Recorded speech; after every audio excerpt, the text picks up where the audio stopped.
जोशीमठ इस समय रो रहा है। कभी अपनी प्राकृतिक खूबसूरती के लिए जाने जाने वाला इलाका आज दरारों से उपजे दर्द को झेल रहा है।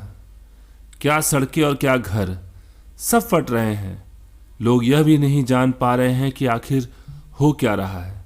स्थानीय लोग इसके लिए सरकार से ज़्यादा सुरंग और एनटीपीसी को दोष दे रहे हैं। जोशीमठ का पूरा इलाका अपने आप में काफ़ी खूबसूरत है। यहाँ की वादियाँ, पहाड़ों के बीच से बहने वाली अलकनंदा मन को मोहने वाली है।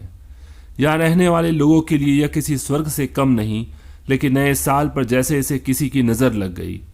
2 जनवरी से लेकर अब तक कुछ ऐसा हो रहा है जिस पर स्थानीय निवासी विश्वास नहीं कर पा रहे। सड़कें और घरों की दरारें फटने लगी हैं। लोगों के जहन में दहशत का माहौल है। यह तय कर पाना मुश्किल हो रहा है कि यहाँ वर्षों से रहने वाले परिवार कहाँ जाएं। अपनी यादों को समेटकर पलायन करना उन्हें गवारा नहीं, इसलिए गुरुद्वारे और स्कूल की शरण ले रहे हैं। लेकिन अचानक आई इस आपदा का कसूरवार कौन है? सरकार से ज़्यादा गुस्सा लोगों के अंदर सुरंग और एनटीपीसी को लेकर है।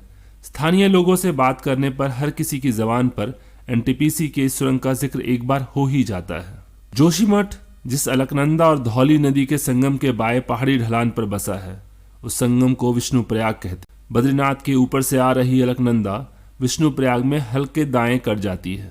धौली गंगा यहाँ पर उससे समकोण पर मिलती है। धौली गंगा की तरफ जाने पर करीब 15 किलोमीटर ऊपर एनटीपीसी की तपोवन विष्णुगौड़ हाइड्रो प्रोजेक्ट। फरवरी 2021 में ग्लेशियर फटने से आई बाढ़ में यह पूरा प्रोजेक्ट तहस नहस हो गया था। इस प्रोजेक्ट साइट के पास एक सुरंग बनाई जा रही है जिसे अलकनंदा से कनेक्ट करने का काम चल रहा है। बांध के पानी को वैकल्पिक रास्ता देने के लिए इस तरह की सुरंगें बनाई जाती हैं। यह अधबनी सुरंग के निशाने पर है। स्थानीय लोगों से लेकर जोशीमठ को बचाने की मुहिम में लगे लोग इस सुरंग को कोस रहे हैं। सरकार से ज्यादा गुस्सा लोगों को इस सुरंग और एनटीपीसी पर दिख रहा है। इस सुरंग में एक TBM tunnel boring machine metro की सुरंग खोदने वाली मशीन से भी विशालकाय है, दलदल में फंसी हुई है। एनटीपीसी के लिए मशीन गले की हड्डी की तरह बन गई, ना निगलते बन रही है ना उगलते। उस मशीन को निकालने के लिए सुरंग के अंदर कई बड़े ब्लास्ट किए गए। भगवान बद्री विशाल के प्रदेश द्वार पर है जोशीमठ। चीन सीमा पर इसे आप आखिरी शहर भी कह सकते हैं, लेकिन इस दोस्त की हालत इन दिनों बेहद नाजुक दिख रही है।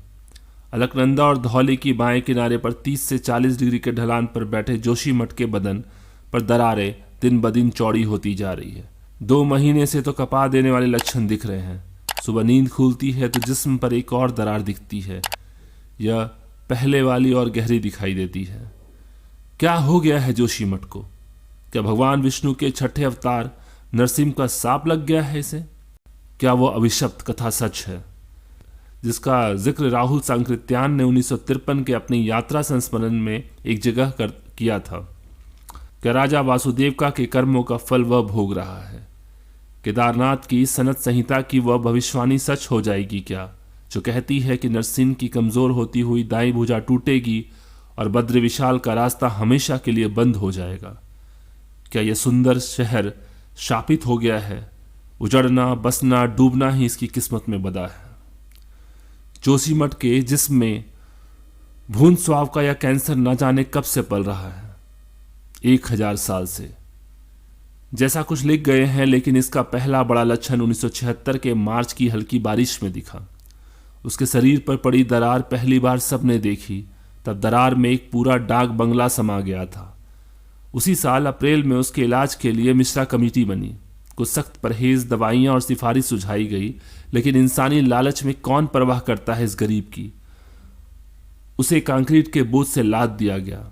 उसके जिस्म पर एक पूरी सुरंग घुसा दी गई। वह कराहता रहा, हंसते हंसते दर्द सहता रहा। उसकी दरारें दिनों दिन गहरी होती रही, लेकिन अब उसकी हालत बेहद नाजुक है। लग रहा है जोशीमठ का सब्र अब जवाब दे। क्या होगा इस प्यारे दोस्त का? सोचता हूं कि जब उससे मिलूंगा तो उसी से पूछूंगा कि वो अपने इस हालात का जिम्मेदार किसे मानता है। उसकी नज़र में आम लोग जिम्मेदार हैं, समाज दोषी है या सिस्टम ने गुनाह किया है? यह भी सवाल करूंगा। बताओ दोस्त, जब तुम पर अत्याचार शुरू हुआ तब तुमने जरा सा विरोध क्यों नहीं किया? वर्षों तक संकोच ही करते रहे।